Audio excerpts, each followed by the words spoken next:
यहाँ पे देख सकते हैं रावण दहन हो चुका है और बुराई पे अच्छाई की जीत आखिर होके ही रहती है। चाहे बुराई कितना भी पावरफुल हो या कितना भी धनवान हो, कितना भी तेज बुद्धि का हो, पर वो हमेशा अच्छाई के आगे हार ही जाता है। तो ये रावण जलने का यह प्रतीक होता है कि बुराई पे अच्छाई की जीत होके ही रहती है, चाहे बुराई कितना भी पावरफुल। इसलिए आप अच्छे कर्मों और अच्छे थॉट प्रोसेस के साथ अपने जीवन पे आगे बढ़ते रहिए, क्योंकि अच्छाई का फल हमेशा ही अच्छा मिलता है, चाहे परिस्थितियाँ कैसी भी हो। तो hi friends, welcome back to my YouTube channel बरसा की छोटी सी दुनिया में आपका बेहद दिल से स्वागत है। तो आज है रावण दहन का दिन और यहाँ पे मैं अपने विलेज का जहाँ पे रावण दहन होता है वहाँ पे पहुँच चुकी हूँ और यहाँ पे देख सकते हैं और यहाँ पे पटाखों के साथ शुरुआत हो चुकी है रावण दहन का जश्न मनाने का, क्योंकि बुराई पे अच्छाई की जीत हुई है और ये हर साल हम लोग इसके प्रतीक को मनाते हैं। तो इसी तरीके से बम फटाके से अपना सेलिब्रेशन स्टार्ट हो चुका है रावण दहन का और आप देख सकते हैं क्या ही खूबसूरत नज़ारा है। और अगर आप रावण दहन नहीं देखे हैं लाइव तो मेरे वीडियो के माध्यम से आप पूरा रावण दहन का लुत्फ़ उठा सकते हैं, देख सकते हैं। और यहाँ पे कुछ इस तरीके से रावण बना हुआ है और यहाँ पे बहुत सारे फटाके वगैरह फूट रहे हैं। तो चलिए आप वीडियो को एंजॉय कीजिएगा। अगर वीडियो अच्छा लगा तो लाइक कमेंट शेयर करना ना भूलें और अगर आप मेरे चैनल पर नए हैं तो मेरे चैनल को सब्सक्राइब कीजिएगा। और अगर आपने मेरी इंस्टा आईडी बरसा की दुनिया BRS ऑफिशियल को फॉलो नहीं किया है तो वहाँ पर भी जाके मेरे डेली लाइफ स्टाइल देखने के लिए फॉलो जरूर कर लीजिएगा। चलिए वीडियो को स्टार्ट करते हैं।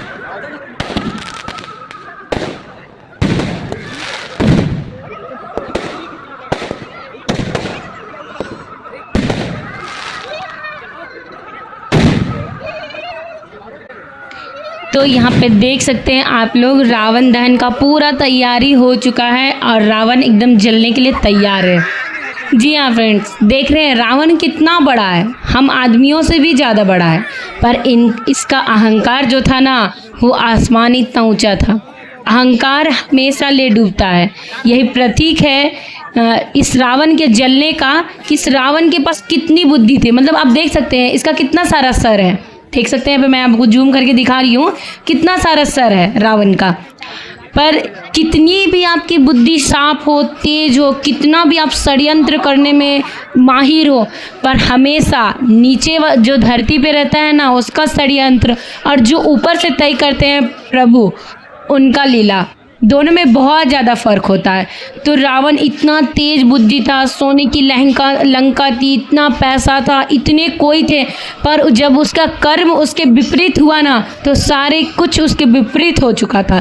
इसीलिए कहा गया है कि कुछ लौट के आपके पास आया ना, आपका कर्म जरूर लौट के आता है। तो इसलिए हमेशा सदैव अपने कर्म को स्वच्छ रखिए और अपने कर्म पे टिके रहिए, क्योंकि कर्म भलो अभी आपको दुख दे रहा, अगर आप अच्छे कर्म पे हो तो देखिए अच्छा चलने में हमेशा कठिनाई आती है।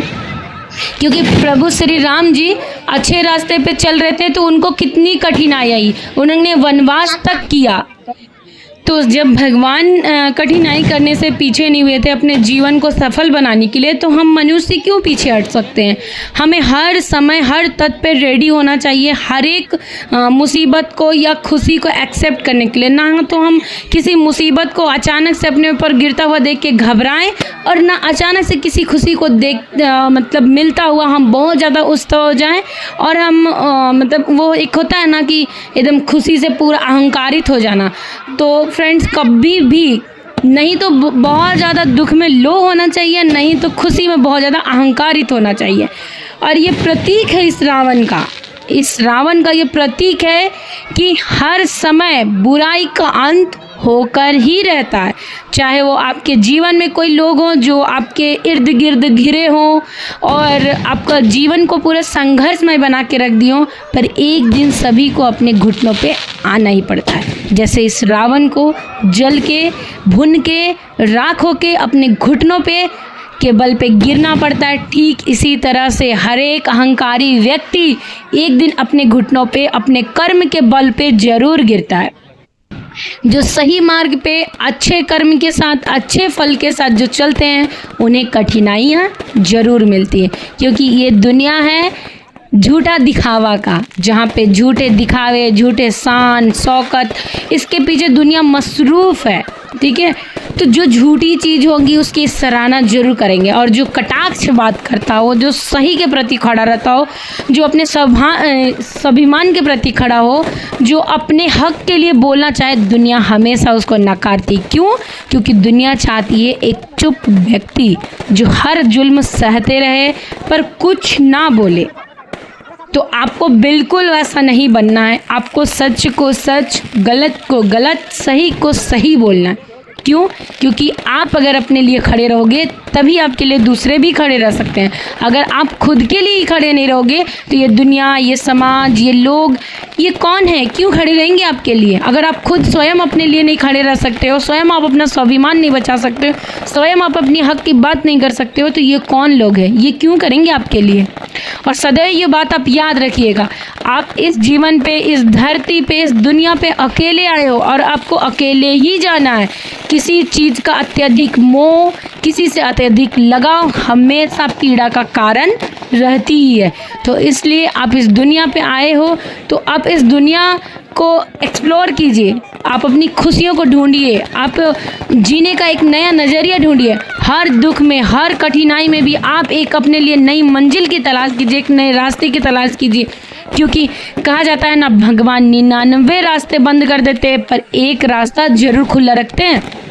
जी हाँ फ्रेंड्स, तो आपको उसी एक रास्ते की तलाश करना है कि 99 रास्ते भले आपके लिए बंद हो जाए पर प्रभु हमेशा एक रास्ता खुला जरूर रखता है। तो आप उसको, एक रास्ते आपको ढूंढने हैं और बस उस पर चलना है। चाहे दुख हो, चाहे परेशानी हो, हमेशा सदैव, मैं बार बार एक ही बात बोल रही हूँ कि कर्म को स्वच्छ रखिए। कर्म ठीक रहेंगे, फल भले अभी देर लग रहा है पर आपको जरूर मिलेगा। तो यहाँ पे देख सकते हैं रावण को जला दिया गया है। प्रारंभ मतलब आप सोच सकते हैं किसी मनुष्य को, मतलब रावण जब जन्म लिए थे सतयुग में, या फिर सॉरी मैं यहाँ पे थोड़ा सा मिस्टेक भी हो सकता है कि कौन सी युग पे, ये क्लियर अभी मैं नहीं बता पा रही हूँ। धरती मतलब जन्म तो लिए थे ना, मनुष्य रूप में ही जन्म लिए थे, पर उनके कर्म का भी फल उनको मिला, जबकि उनको सारा चीज़ पहले से पता था कि ये करने पे ऐसे होंगे, ये भगवान है।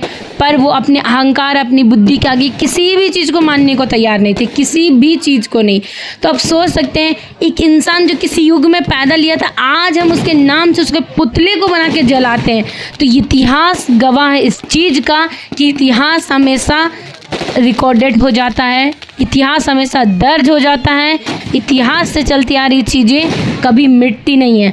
तो इसीलिए आप कभी कोई ऐसा कर्म मत कीजिए जो इतिहास पे रच जाए कि आपने अपने घर परिवार के साथ, अपने मित्र के साथ, अपने सगे संबंधी के साथ ऐसा किया था।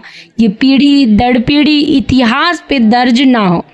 हम मनुष्य हैं, हमसे छोटी मोटी गलतियाँ, मुझसे भी गलतियाँ होती है, ऐसा नहीं कि मुझसे गलतियाँ नहीं होती है, पर हाँ मैं हमेशा कोशिश करती हूँ, मैं भी एक मनुष्य हूँ, मेरे अंदर भी फीलिंग्स हैं, मेरे अंदर भी गुस्सा है, सबके अंदर होती है चीज़ें, ये चीज़ एक्सेप्ट करना पड़ेगा सभी को। पर अहंकारित कभी नहीं होना चाहिए, ना अपने पैसे का, रुतबे का, किसी पद का, किसी निष्ठा का, कभी कोई अहंकार नहीं करना चाहिए। आप लोग सोच रहे होंगे कि मैं इतना सारा ज्ञान का बात क्यों बता रही हूँ, क्योंकि देखिए ये रावण जलने का है कि आप अगर थोड़ा सा सोचिएगा अच्छे थॉट माइंडसेट से, तो आपको लगेगा कि किसी मनुष्य को जो किसी युग में पैदा लिया था उसको हम आज तक के युग में भी, कलयुग तक में भी हम उसको जला रहे हैं। मतलब आप सोच रहे हो कर्म कितना है, आप सोच लीजिए। युगों युगों से रावण जलते आ रहा है और युगों युगों से माता रानी पूजनीय होती आ रही है। तो ये कर्म का ही फल है। नहीं तो आप सोच लीजिए अभी 2-4 दिन आप किसी से मिलते हैं, कोई अच्छा कर दिया, बुरा कर दिया, आप भूल जाते हो, पर ये कर्म है। और सतयुग में कर्म का फल तो बहुत सटीक मिलता था, बहुत ज़्यादा सटीक मिलता था। तो इसलिए कर्म का ही ये फल है कि युगों युगों से रावण जलते आ रहा है और युगों युगों से राम जी पूजते आ रहे हैं, माता रानी पूजते आ रही हैं, मतलब पूजनीय हैं जो बोला जाए वो। तो आई होप आपको ये समझ में आया। छोटा सा, ऐसा नहीं है कि मेरे अंदर गलतियाँ नहीं हैं या मैं अपने आप को बहुत क्लीन चिट दे रही हूँ, ऐसा नहीं है। मैं भी मनुष्य हूँ, मैं भी इसी धरती में पैदा ली हूँ, मेरे अंदर भी सारी फीलिंग्स है, मेरे अंदर भी सारी भावनाएं हैं। पर हाँ, हम सब मिलकर एक कोशिश कर सकते हैं अपने कर्म को हमेशा साफ रखने का, एटलीस्ट कोशिश तो कर ही सकते हैं। आगे तो आपका विवेक, आपकी बुद्धि, आपके पद, ये सारी चीज़ें आपको सफल जरूर बनाएगा। तो आई होप माता रानी जाते जाते आप लोगों के जीवन में बहुत सारी खुशियाँ दे के जाए, और हमेशा आप सदैव अपने से छोटे या बड़े या कम धनवान, ज़्यादा धनवान या जिस भी लेवल का आदमी, हमेशा हर एक के प्रति थोड़ी सी दया भावना आप अपने अंदर रखिए। और जीवन का क्या है, आज हमारे पास जो है वो कल हमारे पास नहीं होगा। हम यहाँ से जाएंगे तो हमारे साथ कुछ भी चीज़ें नहीं जाएगी। इसीलिए धन संपत्ति रुपए को अर्जित करने में अपना पूरा जीवन आप खत्म ना करें। आप कुछ लेकर जा पाओगे, अर्जित करके जाओगे तो किसके लिए छोड़ के जाओगे? बेटे के लिए, बेटी के लिए, वो क्या ही है। अगर आप किसी के लिए ज़्यादा छोड़ के जाओगे तो वो ऊपर आपको कुछ करने आएगा। आप बोलिए, अगर आप किसी बड़े बेटे को ज़्यादा देख के जा रहे हो, छोटे बेटे को ज़्यादा देख के जा रहे हो, किसी को आप कम दे के जा रहे हो, किसी को ज़्यादा देख के जा रहे हो, तो जिसको आप ज़्यादा देख के जा रहे हो वो ऊपर आएगा आपसे मिलने, आपके कर्म को सुधारने, आपकी सेवा करने आएगा नहीं ना। आप अकेले आए हो, आपको अकेले ही जाना। तो मैं आज आपसे रावण दहन की इस अवसर पे एक लाइन में यही बोलना चाहूँगी, आप किसी भी चीज़ को अत्यधिक अर्जित करने में अपना जीवन व्यर्थ ना करें। आप अपने जीवन के पास उतनी ही अपने जीवन के लिए उतनी ही वस्तुएं, मतलब होता है ना, चीज़ें अर्जित कीजिए जितने में आपका जीवन अच्छे से संतुलित से चल पाए, और जीवन को जिए। जो एक भाषा में बोला जाता है, जीवन को जीने के लिए हम इस धरती पे आए हैं, तो जीवन को खुशी खुशी हर परिस्थिति में जिए। तो फ्रेंड्स, अगर ये आज का वीडियो पसंद आया हो तो लाइक ज़रूर कीजिएगा, और मेरा ये थॉट आपको कैसा लगा कमेंट कर